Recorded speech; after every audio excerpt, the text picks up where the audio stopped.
Hello everyone, it's your buddy Jack here. I'm here today to show you a cheap and easy way to mount a surfboard on your ceiling. I've got my 9-foot Robert August longboard right here. I just picked up a new board and so I need a little bit more room. So I'm going to mount my 7-foot Nirvana fun board on the other side of my ceiling. This is a really fun project and I'm really excited, so let's get to it. Alright, so before we get started, I wanted to go through the tools and supplies we're going to use for this project.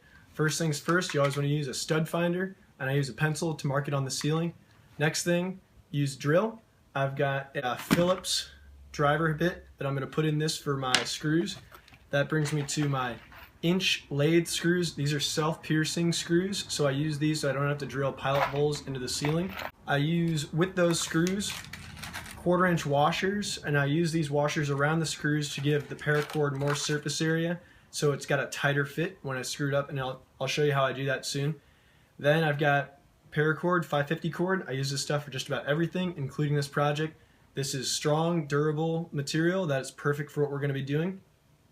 And then last but not least, I have 2 carabiners that I use for this project. I use these to clip the 2 ends of the paracord leashes together, along with a couple knots and lashings that I'm going to show you all soon. So let's do it.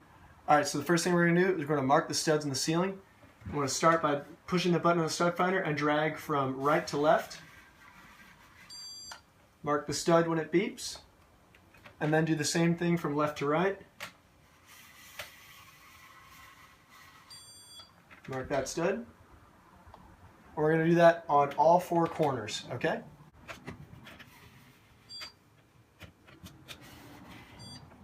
Okay, so now that I've got the back side marked out, I'm going to go about 5 feet to the other side to mark my other stud because I've got a 7-foot board. I want it to be able to fit nice and sturdy in between the 2 hooks.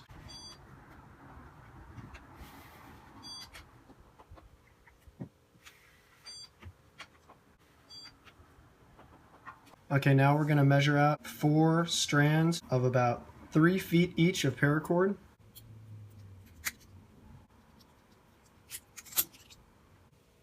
Fuse the end of each paracord with a flame.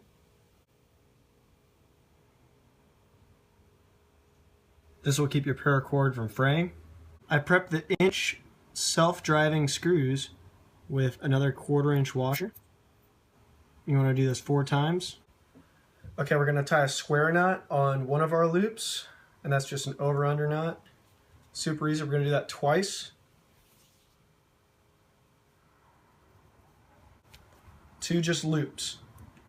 Okay, with our other 2 strings, we're going to tie a bowline on one end, and then a taut line hitch on the other end.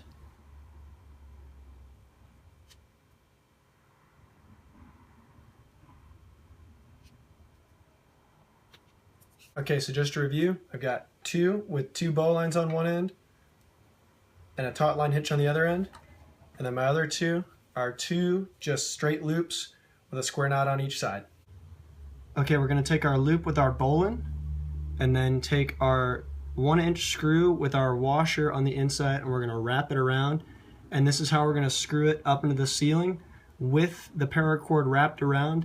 That way this washer will anchor that into the ceiling.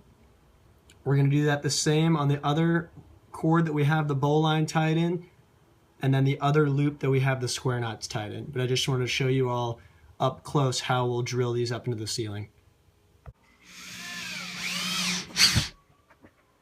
Okay, so we just screwed in one side with our bowline at the top and our taut line hitch at the bottom. Now we're going to take the other loop that we tied our square knot with the paracord with, and we're going to drill it about 2.5 feet horizontally from where we drilled our other one, also still in between the 2 marks that we marked our studs in.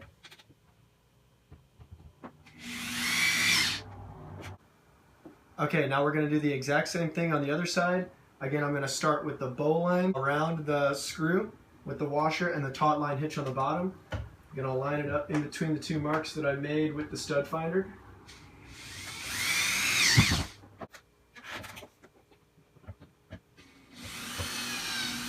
Okay, now that we have both sides of our Surfrack paracord up on the wall, we're going to use those carabiners I was talking about in the beginning to clip them together. So this is going to create the cradle that we'll be able to slide the surfboard into. Okay, now we're going to do the same thing to the other side. Just take your carabiner and then you're going to clip your two loops that you made together. Okay, the reason I used a taut line hitch is because this is a knot that we can adjust and it'll still stay taut when we put the surfboard on top here. So this is where you can adjust how high up you want your surfboard or how low you want it, depending on if your surfboard has a really big rocker or not. All in all, your surf rack should look about like this. All right, so this is the moment y'all been waiting for. We're gonna put the surfboard in the surf rack. So what we do is we insert it nose first into the top, let that rest there, and then we'll come here and I'll put this in between the fins so it doesn't slip, and we'll clip each side.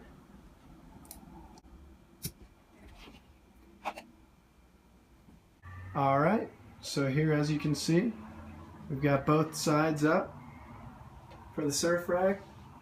Lots of room on the top, maybe for a wetsuit or something else. Okay, everybody, thank you so much for watching. I hope that you're able to do this in your house just as well. If you have any questions, comment below, and I'll see you soon.